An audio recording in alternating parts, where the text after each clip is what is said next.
natin, there were already surveys that were conducted prior to that. And during those times, no, hindi naman nag-register ng ganito kabilis na pagbulusok pababa yung numero ng ating pangulo. Pero after that, no, the arrest, kung saan kinundak itong survey na to. You remember, meron din kasing kinundak na survey ang SWS, I think a week or in the same week, no, na nakondak yung arrest. Pero kasi yung panahon na yon, nari nating sabihin na hindi pa nadadigest ng maigi ng mga Pilipino, ng mga kababayan natin yung nangyari. Kumbaga hindi pa sila nakakabuo ng konkretong batayan ng kanilang opinyon kung tama ba o mali yung ginawang pag-aresto sa ating Pangulo, no? Because nung panahon na yon, saka pa lamang lumalabas yung mga datos, no, regarding what transpired on that day. And then siguro nakatulong din ng malaki yung naganap na pagdinig, no, that was spearheaded by no less than the presidential sister. Dito kasi mas naliwanagan tayo, no? Sabihin man natin na ito ay ginawa ni Senator Amy so as to salvage her ratings, no? Nevertheless, sabi ko nga in many interviews, binanggit ko na ang magandang naidulot nito is naliwanagan tayo na meron talagang irregularidad, merong hindi magandang ginawa, no, sa ating dating pangulo dito sa pag-aresto na nangyari, no? So I think yun yung isa sa mga masasabi nating nagbigay ng direksyon sa marami nating kababayan to think otherwise, no, and to disapprove of the president's action. Syempre, isa to yung parang masasabi nating pinaka-turning point, no? There are several other reasons, I would say, but this is one of the most contentious, no? Syempre, ito kasi yung bagay na talagang hindi lang dito sa Pilipinas pinag-usapan kundi sa buong mundo, no?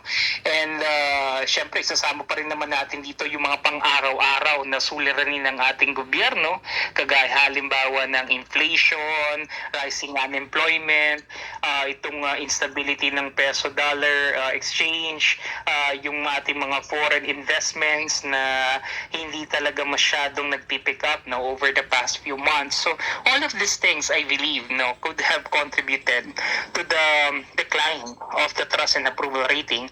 But I believe, no, ang pinaka nagbunsod talaga dito sa pagbulusok na ito ng grado ng Pangulo is none other than this arrest of former President Rodrigo Roa Duterte. Noong Pebrero, 52% ang performance rating ng pangalawang Pangulo, Vice President Sara Duterte, 59 nitong March. Samantala, yung kanyang disapproval naman mula 26, naging 16 na lang siya. Bumagsak yung kanyang disapproval. Meanwhile, si Marcos Jr. naman, double digit yung paglagapak sa kanyang approval rating ng 17 points. Yung disapproval naman, yung hindi sumasang-ayon, bagsak na grado, tumaas pa, 21 points yung itinaas ng disapproval. Kapansin-pansin dito, dami talagang kasi meron din yung ayaw mga location NCR, Luzon, Visayas at Mindanao. Doon sa nagbigay ng approval, kung ihahambing mo yung dalawa kay President Marcos Jr., Vice President Sara Duterte, di hamak na mas mataas sa lahat ng mga lugar si VP Sara. Like kagaya sa ang approval ni Marcos Jr. sa NCR, 25, 55 kay VP Sara. Kaya Marcos Bangag Jr., mag-resign ka na, kupal ka. Wala nang naniniwala sa'yo, hayop kang Marcos ka. VP Sara. Sa Luzon, 35 si Tawatan kayo. Pamilyang tawatan. Luzon, drug addict, si sabi ni Nikki Kusiting. Sa Visayas, 27 si Marcos Jr., 68 naman ang approval dito sa kay VP Sara. Sa Mindanao talaga, 5 lang kay Marcos Jr. and 96 si VP Sara. And pati yung process, ABCDE, namamayagpag sa ABC ABC. 24 si Marcos Jr. yung approval, 60 kay BP Sara. Sa D, 26 kay Marcos Jr., 58 kay BP Sara. Sa E, Masa. Sa Masa, 22 yung approve kay Marcos Jr., 74 ang kay VP Sara Duterte. So, sa buong bansa ito ang Doc, na talagang nakita din natin yung pag-alsa, paglabas ng ating mga kababayan nationwide, worldwide pa nga kasi pati mga OFW sa abroad, Prof. Yes, actually, kung titingnan natin, maliwanag itong sinasuggest ng mga numero ng ating ikalawang Pangulo. All positive trajectories, no? Plus 13, plus 57, plus 7, if we're going to compare the February 25 to March 25, no? And kung titingnan natin, isang buwan lamang ito, no? Pero sa loob kasi ng isang buwan na yon, definitely marami talaga nangyari, no? Kung tutusin nga, dapat yung approval rating VP Sara dapat nga mag-dip down siya dahil nga kung maalala natin medyo nagtagal siya sa The Hague, no? At marami nagsasabi na hindi niya natutugunan at nagagampanan ng kanyang tungkulin bilang ikalawang Pangulo, pero nevertheless, given this allegations of the government and the administration, taliwas ito sa naging resulta dahil maaaring ang tinitingnan din natin dito yung socio-cultural aspect o yung socio-cultural dynamic ng maraming mga Pilipino na yung ginawa ng ikalawang Pangulo natin na yon ay bilang pagkilala naman doon sa kanyang ama na nandun nga nakakulong sa The Hague. And so dito siguro maaaring na nasaling or nasala talaga ni VP Sara yung sentimiento ng marami sa atin na kapag meron tayong kamag-anak, lalong-lalo na magulang, no, na nasa ganung sitwasyon, yung pagdamay at yung pagkilala, pagrespeto, hindi nawawala sa atin yan. At maaaring ito yung nakita ng maraming nating kababayan kung bakit ganun pa rin, yung tumaas pa rin even yung kanyang approval and yung kanyang trust rating, no. So I think this is really something makikita natin maliwanag, no, that what transpired ng March 11 na yon nagbubumerang na, no, may backlash effect na.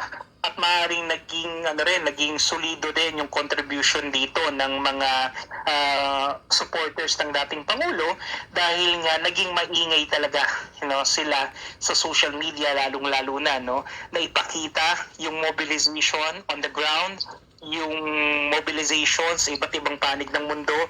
So, nakita talaga, no, na ipakita nila yung yung kanilang di pagsangayon doon sa ginawa sa ating dating Pangulo, kaya nagkaroon ng traction, nagkaroon ng traction to doon sa iba't ibang mga social classes.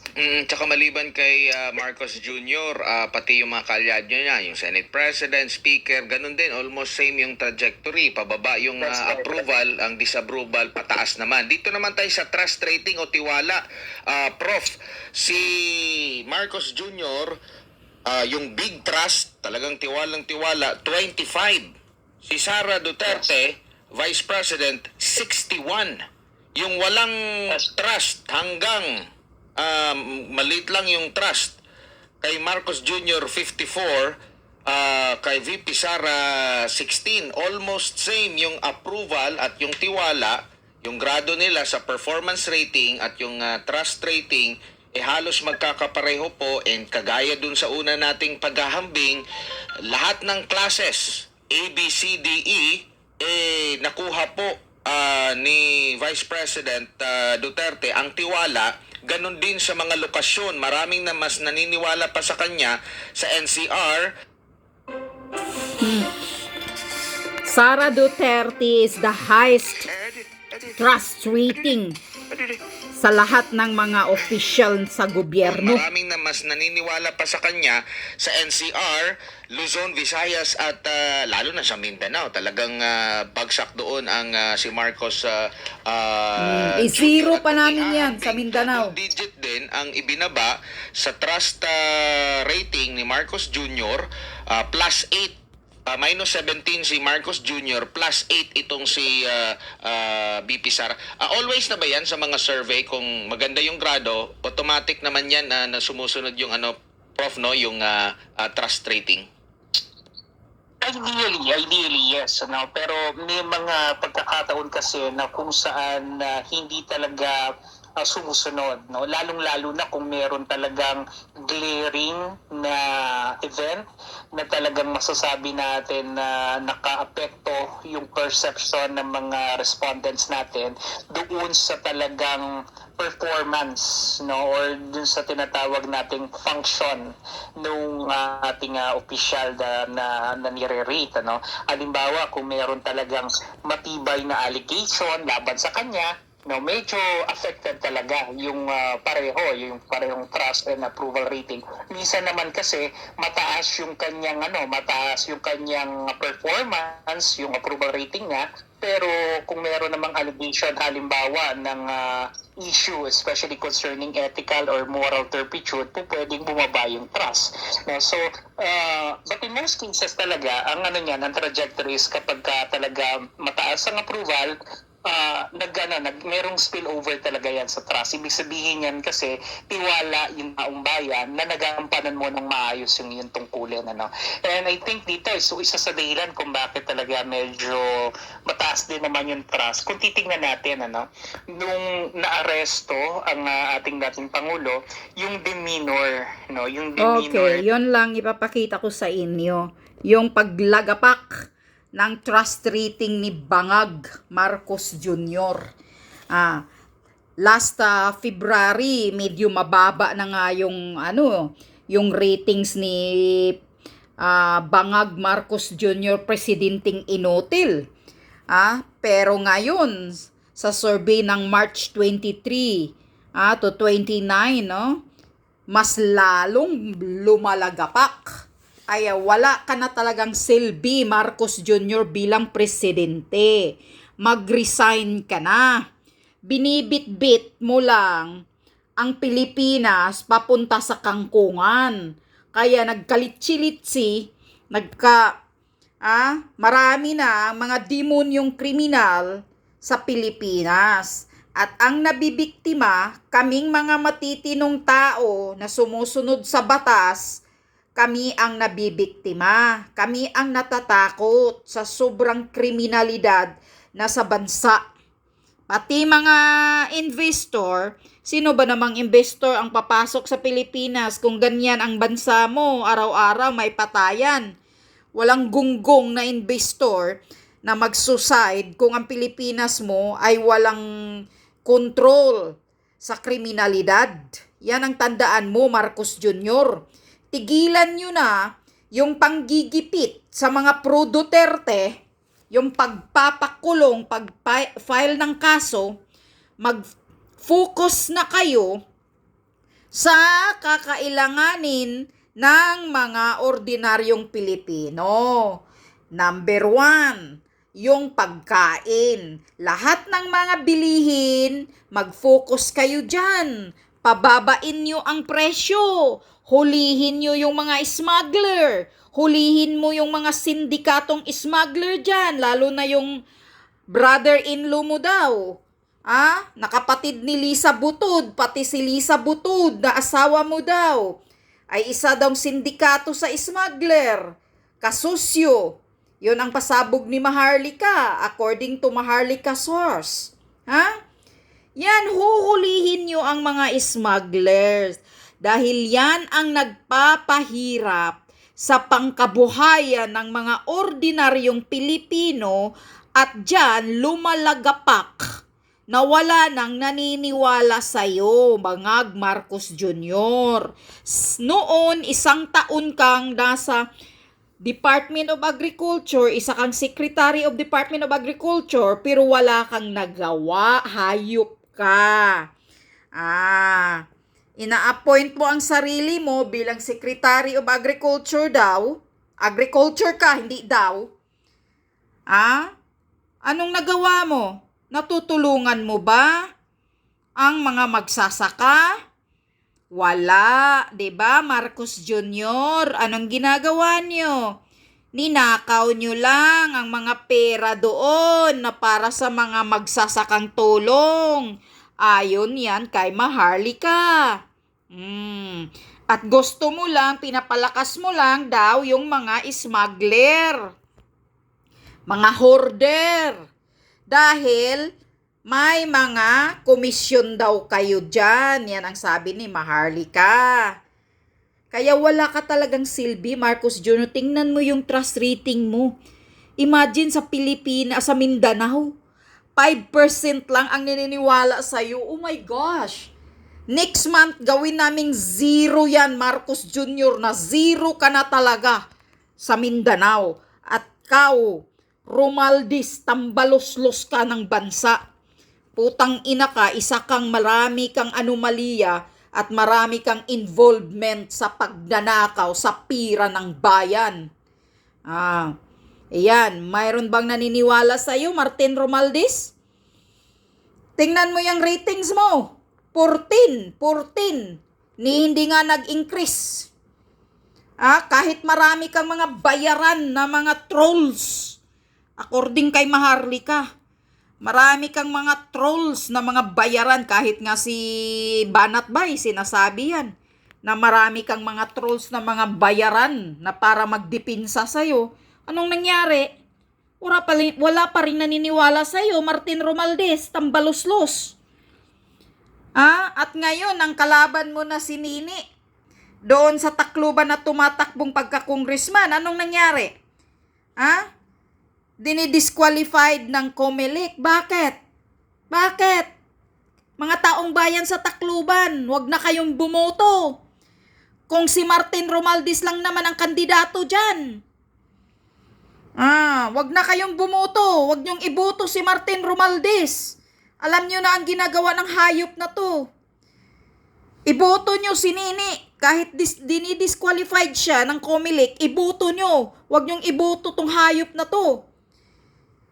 Namamayagpag na to dyan sa Tacloban. Wala namang nagawa ang dyan sa inyo. Ano bang nagawa niyan? Binibili lang yung boto ninyo? Pumapayag kayo niyan? Binibili yung boto ninyo? Sagrado ninyong boto?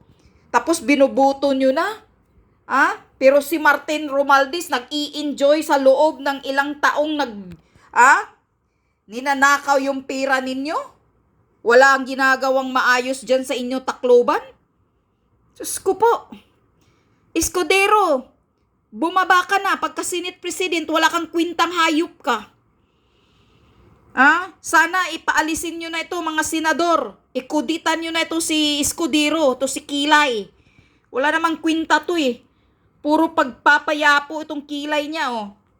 Nag-eyebrow ka ba, Escudero? Tingnan mo nga yung kilay mo. Ang kapal-kapal. Lumagapak din ang ratings mo, Escudero. Walang nagkagusto sa'yo. Kupal ka. Doon ka na lang sa asawa mong buto. So, the branded talaga sa Pilipinas, still si Vice President Sara Duterte is the highest ratings sa buong opisyal ng Pilipinas. Kahit anong gagawin yung pagpababagsak sa mga Duterte, hindi kayo mananalo, mga kupal kayo. Kaya ito na ang mga anomalyang ginagawa ninyo ngayon sa COMELEC. Itong putang inang COMELEC George Garcia, noon wala kang sinasabi na online voting ang gagawin mo sa OFW. Ngayon biglang nag-online voting. Papahirapan nyo ang mga OFW dahil nga sinasabi ko na maraming mga OFW hindi hanash sa internet, sa online. So mahihirapan sila, maiinis sila, lalo na pag mahina yung wifi, mahina yung internet, maiinis sila, ayaw na nilang boboto. So, dyan na kayo mananalo. Dyan yun na anomalya ninyong lolusot. Kasi panay na nga ang pasabog ni Attorney Harold Respicio na kapag sa araw ng butuhan, huwag mong i-connect sa internet. Dahil dyan makapasok ang dayaan, ang mga anomalya. Pero anong ginagawa mo, George Garcia? Ginagawa mo pang online voting. Putang ina ka. Talagang sinusubukan mo ang mga OFW. Tang ina kayo. Bakit hindi mo kaya makasukasuhan si Attorney Glinchong? George Garcia, bakit si Attorney Harold Respicius lang ang kaya-kaya mong kakasuhan na nagpalabas siya ng katotohanan na kapag nakakonect sa internet sa araw ng botohan, diyan makakapasok ang mga mandaraya. Diyan makakapasok na dadayain ang boto namin. Pero instead na makinig ka kay Harold, kinakasuhan mo si Harold Respicius. Yan ang magaling na maputang inang abusadong gobyerno. Hindi ka makikinig sa advice ng isang IT expert na pinakamagaling na IT expert yan si Harold. Kaya alam na alam niya. Pero si Attorney Glenn Chong hindi mo makasukasuhan dahil mabuking si Lisa Marcos. May hinahawakang ebidensya si Attorney Glenn Chong laban kay Lisa Marcos. Kaya hindi mo makasukasuhan, George Comelec, putang ina ka. Harapin mo si Attorney Glenn Chong, mga hayop ka. At itigil mo na yung online voting mo, George Garcia, walang hiya ka. Pinapahirapan mo ang mga OFW.